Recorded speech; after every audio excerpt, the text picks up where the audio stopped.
Good morning students.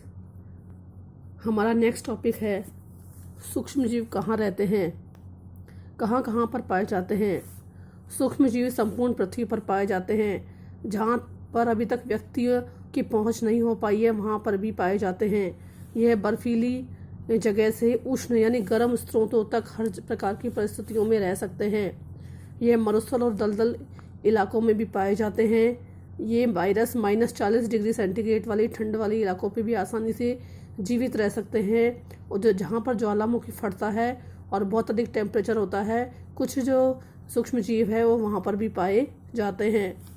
यह मनुष्य सहित सभी जंतुओं के शरीर के अंदर और बाहर सभी जगह उपस्थित हो सकते हैं। कुछ सूक्ष्म जीव दूसरे सजीवों पर आश्रित होते हैं, यानी कि उनके अंदर भी रह सकते हैं शरीर के और शरीर के बाहर भी रह सकते हैं, जबकि कुछ स्वतंत्र रूप से पाए जाते हैं और अकेले अपने जीवन यापन करते हैं। फॉर एग्जाम्पल, अमीबा जैसा सूक्ष्म जीव अकेला रह सकता है, जबकि कवक और जीवाणु समूह में पाए जाते हैं और समूह के अंदर रहते हैं और कॉलोनियों का निर्माण करते हैं। अब जैसा कि ये चैप्टर है सूक्ष्म जीव और हम सूक्ष्म जीव हमारे जीवन की में क्या क्या भूमिका निभाते हैं, तो सूक्ष्म जीव हमारे जीवन में महत्वपूर्ण भूमिका निभाते हैं और हमारे लिए लाभदायक होते हैं। कुछ सूक्ष्म जीव हमारे लिए हानिकारक होते हैं और हमारे अंदर रोग फैलाने का काम करते हैं। अब अगला इसमें अपन पढ़ेंगे लाभदायक सूक्ष्म जीव और उसके बाद पढ़ेंगे हानिकारक सूक्ष्म जीव। तो मित्रवत सूक्ष्म जीव हैं वो कौन कौन से हैं, क्या क्या हमारी लाइफ में वो महत्वपूर्ण भूमिका निभाते हैं। तो इसमें फर्स्ट है दही एवं ब्रेड बनाने में। दही में अनेक सूक्ष्म जीव पाए जाते हैं जिनमें लैक्टोबैसिलस नामक जीवाणु प्रमुख है, जो दूध को दही में बदल देते हैं। हम जानते हैं दूध में लैक्टो शर्करा पाई जाती है।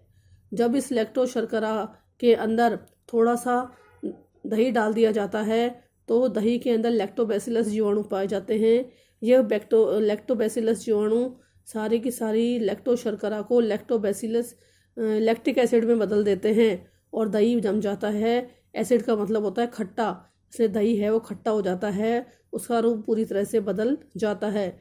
तो ये लैक्टोबैसिलस जीवाणु हैं वो सूक्ष्म जीव हैं जो दूध को दही में बदलने का कार्य प्रमुख रूप से करते हैं। अब ये दही है वो हमारे दैनिक जीवन में बहुत सारे कार्य करता है। रवा, इडली और भटूरे बनाने में हमारे घरों में इसको काम में लिया जाता है और खाने के अंदर भी काम में लिया जाता है।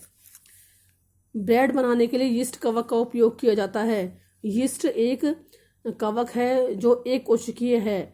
अब बड़े बड़े उद्योग धंधों में ब्रेड को बनाने में और पनीर बनाने में दही का उपयोग नहीं कर सकते हैं। क्योंकि वाणिज्यिक स्तर पर इतने बड़ा उत्पादन संभव नहीं है, इसलिए यीस्ट नामक कवक का उपयोग किया जा सकता है। जरा थोड़ी सी यीस्ट ही बहुत ज़्यादा मात्रा की मैदा को खमीर उत्पन्न कर देती है और जिससे खमीर उठने की वजह से ब्रेड, पेस्ट्री और केक आसानी से बनाए जा सकते हैं। क्योंकि जो यीस्ट होता है वो तीव्रता से जनन करके श्वसन के दौरान कार्बन डाइऑक्साइड गैस उत्पादित करता है।